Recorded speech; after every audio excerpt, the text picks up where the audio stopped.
안녕하세요. 국립고궁박물관 특별전 조선왕실 군사력의 상징 군사의뢰를 담당한 학예연구사 임지윤입니다. 이번 전시는 조선왕실의 군사의뢰를 종합적으로 소개하는 첫 전시이자 조선이 문치뿐 아니라 무치를 겸비한 나라였음을 보여주고자 기획하였습니다. 군사의뢰는 국가의 군사적 활동을 의뢰화한 것입니다. 왕은 군사의뢰를 통해 자신이 군사 통솔권자임을 상징적으로 나타냈습니다. 이번 전시에서는 다른 의뢰들에 비해 주목을 받지 못했던 굴레에 대해 갑옷과 투구, 무기, 그리고 형형색색의 깃발 등 다양한 유물들을 한자리에 모아 살펴보고자 했습니다. 전시의 주제는 크게 1부 조선국왕의 군사적 노력, 2부 조선왕실의 군사의뢰로 구성되어 있습니다. 그럼 저와 함께 전시실 안으로 들어가서 전시를 감상해 보시겠습니다.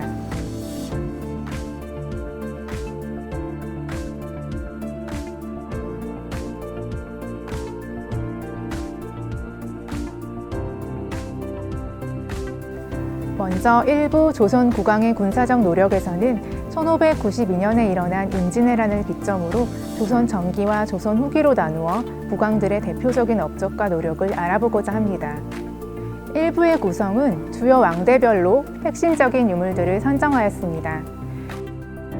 조선 전기는 막강한 군사력을 기반으로 조선을 건국한 태조부터 즉위 이전부터 병서 저수를 주도한 세조까지의 시기에 편찬된 문헌 자료들로 구성하였습니다. 일본군이 조선을 침략하면서 7년 동안 지속된 임진왜란은 조선에 크나큰 영향을 미쳤습니다. 정조가 직접 진두지휘하여 간행한 병학진함에는 영진총도가 실려 있는데요. 이 유물은 영진총도를 깃발, 무기, 기호 등으로 그린 영진총도 병풍입니다. 이 병풍은 국립고궁박물관에 유일하게 남아있는 작품으로 구체적인 진의 형태와 진영의 운영 방법을 쉽게 이해할 수 있게 제작되었습니다. 병풍의 상단에 동서남북 각 방위를 나타내는 목서가 있어 방위에 따라 배치되었음을 알 수 있습니다. 일부에서는 조선의 국왕들이 군사적으로 국가위기를 극복하려 했던 모습과 무인이나 무예를 결코 비천한 것으로 여기지 않았음을 살펴볼 수 있습니다.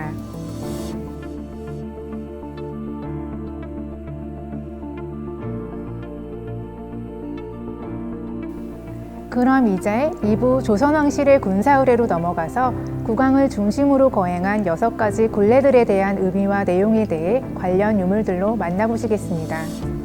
이 진열장은 국왕이 군사를 동원해 사냥하는 형태를 지닌 군사훈련 강무위에 대한 것입니다. 강무위는 사냥을 통해 군사를 훈련하고 사냥한 짐승을 종묘제사에 올리고자 행한 군사의뢰입니다. 조선시대에는 군사를 동원하기 위해서 발병부라는 증표가 필요했는데요. 두 조각으로 나누어 왼쪽 조각은 궁궐에서 오른쪽 조각은 해당 지휘관이 보관하여 두 조각이 하나로 합쳐질 때만 군사를 동원할 수 있었습니다. 소매폭이 넓은 이 두 벌의 옷은 강무위 때 착용하는 군사복식인 천릭입니다. 착용자의 계급에 따라 당상관은 남색 천릭의 주립을, 당화관은 청연색 천릭의 흑립을 쓰고 궁밖을 행차할 때는 홍색 천릭을 입도록 규정되었다고 합니다. 반대편에 전시된 복식은 조선 후기에 새롭게 등장한 군복인 동다리와 전복, 함께 쓰는 전립입니다. 이러한 군복을 입은 왕의 모습을 조선 제25대 왕 철종의 어진에서 유일하게 볼 수 있습니다. 오른쪽 복식은 이 철종 어진을 참고하여 만든 군복 재현품이며 철종 어진 속에 그려진 지휘봉, 허리띠, 깍지, 환도 등과 유사한 유물들을 함께 전시하였습니다. 고일시기와 개동대나이는 자연현상에 대해 군사적 모력을 통해 상황을 전환시키고자 했던 굴레입니다. 고일시기는 해가 일시적으로 사라지는 현상인 일식을 구제하기 위해 행했던 의뢰로 왕은 관리들과 함께 흰옷인 소복을 착용했습니다. 조선 초에는 소복을 입었고 영조대에는 옥색을 띠는 천단복을 입었다고 하는데요. 왕실 제사나 장례 때 입었던 옷을 착용한 까닭은 일식에 대한 경건하고 두려워하는 마음을 복식을 통해 표현한 것으로 보입니다. 이 유물은 엿기를 쫓기 위한 의뢰인 개동대나이 때 엿기를 몰아내는 방상시 역할을 맡은 인물이 쓰는 가면입니다. 가면에 눈이 4개 달려있는 것은 사방의 역기를 모두 찾아 물리치기 위함이었다고 합니다. 이와 같은 9일 시기와 개동 대나이는 군병들이 예측하기 어려운 재난도 방비할 것이라는 신념에서 실시된 것으로 추정됩니다. 대사이는 왕과 신하가 모여 함께 활쏘기를 하는 굴레입니다. 활쏘기는 문인과 무인 모두 겸비해야 할 기본 덕목이었습니다. 영조는 중단되었던 대사이를 200여 년 만에 다시 거행시켜 국조속 오레이에 수록하였고 1743년의 행사를 대사례 의궤로 남겨 자신의 정통성을 확보하고자 하였습니다. 이 영상은 대사례도에 그려진 총 3장면을 알기 쉽게 구성한 것입니다.